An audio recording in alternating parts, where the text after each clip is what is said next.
On s'en rappelle de cette cérémonie des Jeux Olympiques. Écoutez ça.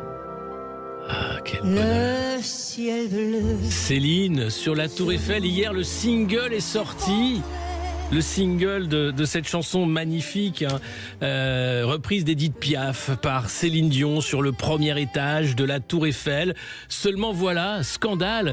Comme le dit Bruno Le Maire, la vérité apparaîtra plus tard. Eh bien la vérité, c'est que, figurez-vous que Céline Dion chantait en playback. Alors, ils étaient plusieurs déjà à l'époque de la cérémonie des JO à dire « mais c'est pas possible, la voix a été un peu retouchée ». Plusieurs youtubeurs, musiciens qui expliquaient qu'il y avait eu un trafic. Alors, dans l'industrie musicale, c'est normal de chanter en playback.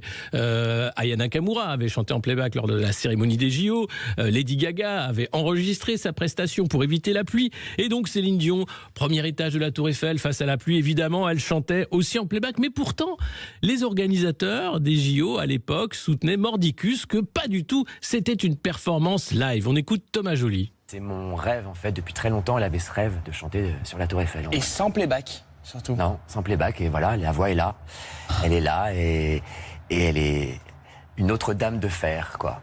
Deux dames de fer entremêlées. Ah voilà, mensonge, mensonge et dissimulation. On dirait Bruno Le Maire, vous savez, le ministre du budget qui est en fuite en Suisse et qui a en quelque sorte lui aussi menti ou du moins fait ministre en playback en faisant croire que l'ampleur des déficits n'était pas ce qu'il était aujourd'hui. Et pourtant, figurez-vous que Bruno Le Maire, il sait chanter et pas seulement en playback. On va l'écouter. On ira où tu voudras, quand tu voudras, quand notre amour sera mort.